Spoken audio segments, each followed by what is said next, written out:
రైతు సోదరులకు వందనాలు. ఇటీవల ఈటీవీలో వచ్చినటువంటి ఒక వార్తా కథనం ఇంతకుముందు ఇక్కడ పెడుతున్నాం. అందులో భైరవాని తిప్ప ప్రాజెక్టు అనంతపురం జిల్లాలో కరువు ప్రాంతమైనటువంటి రాయదుర్గం నియోజకవర్గానికి ఎక్కువగా ఉపయోగపడుతున్నది. దానికి ప్రధానమైనటువంటి వనరు నీటి వనరు ఎక్కడిదంటే కర్ణాటక నుంచి వచ్చేటి గతంలో ఎప్పుడో 30 ఏళ్ల క్రితం తయారై సరిగా నీళ్ళు రాక 2 నెలల్లో 3 నెలల్లో వచ్చి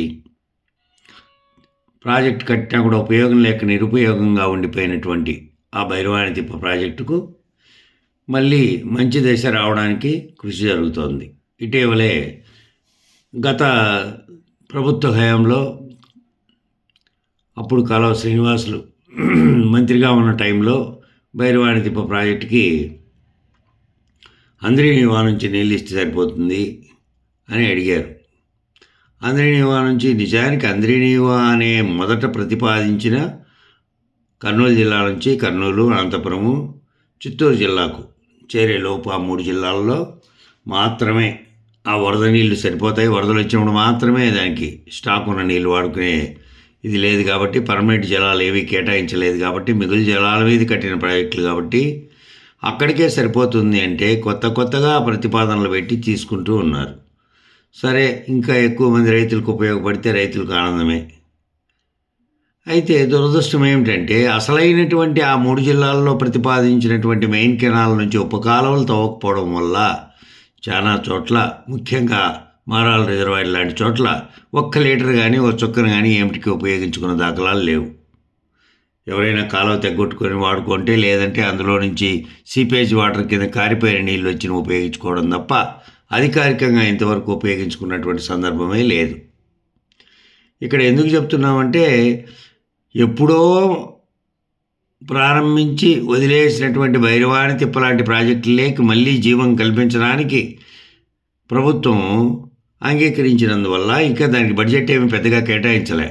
కానీ అక్కడ కాంట్రాక్టర్ తన సొంత నిధులు ఖర్చు పెట్టి కళ్యాణదుర్గం శాసనసభ్యుడే కాంట్రాక్టర్గా ఉన్నాడు.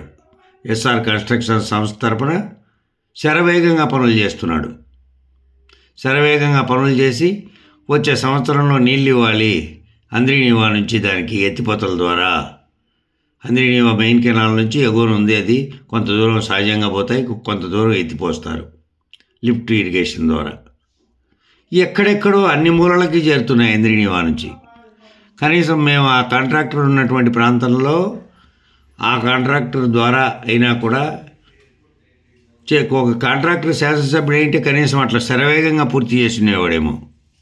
ఈ పుట్టపర్తి నియోజకవర్గంలో బుక్కపట్నం మండలంలో ఉన్నటువంటి ఏకైక రిజర్వాయర్ మారాల రిజర్వాయర్, అది దారుణంగా 10 ఏళ్ల క్రితం జలహారతి ప్రాజెక్టు పనులు పూర్తి అయ్యి జలహారతి ముఖ్యమంత్రి స్థాయి వ్యక్తి ఇచ్చినప్పటికీ ఇంతవరకు 1 చుక్క నీళ్ళు రాలేదు. లేదా ఆ నీళ్ళు రాకపోకపోగా కనీసం మళ్ళీ ప్రయత్నం చేసేవాళ్ళు లేరు, వస్తాయనే ఆశ లేదు.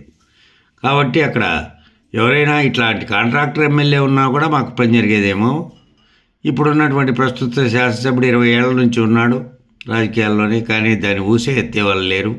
అక్కడ రైతులు తీవ్ర ప్రయత్నాలు ఏవి చేయట్లేదు, కానీ వాళ్ళకు వస్తే మేము ఉపయోగించుకుందామనే స్థాయిలో తప్ప ఎవరు ప్రయత్నించే శాసనసభ్యుడు ప్రభుత్వ స్థాయిలో ఎవరు లేరు.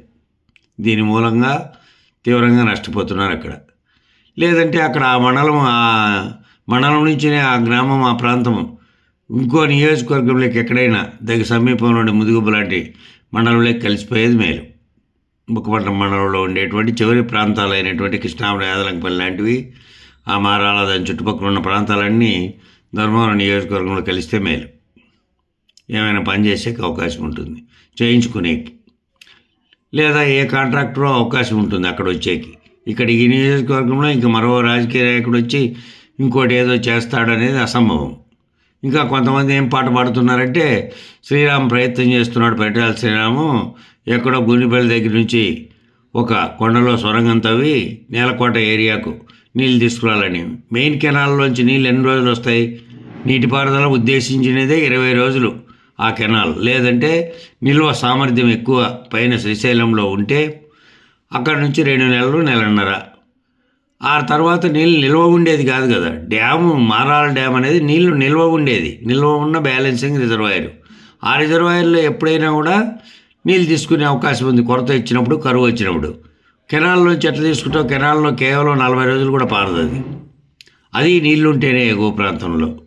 కాబట్టి ఈ రకమైన దాంట్లో ఈ రకమైనటువంటి కేవలం పక్కదారి పట్టించే దోమలు పట్టుకోకుండా రైతులు ఉద్యమించే స్థాయిలోనన్నా ఉండండి. లేదంటే నియోజకవర్గం మారిపోవడానికి, లేకపోతే అక్కడి నుంచి ముదిగు బొమ్మడంలో కలుసుకోవడానికైనా ప్రయత్నం చేస్తే పెద్దలు సహకరించే వాళ్ళు ఉన్నారు. రెవెన్యూ డిపార్ట్మెంట్లో ప్రయత్నం చేసి నియోజకవర్గాన్ని మరియు గ్రామాన్ని రెండింటిని అక్కడి నుంచి బుక్కపట్టు నుంచి తొలగింపు చేసుకుందాం. లేదంటే ప్రయత్నం చేసినా కూడా వృధా అయిపోతుంది.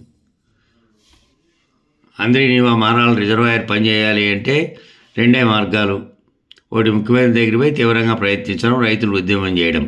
లేదా ఆ నియోజకవర్గంలో నుంచి పక్క నియోజకవర్గంలోకి మారిపోయి ఆ వారి ద్వారానైనా వారికి ఏమైనా రైతుల మీద తపన ఉండే ప్రాంతానికి అలాంటి చోట్ల ప్రయత్నం చేసుకోవడం మంచిది. వందనాలు.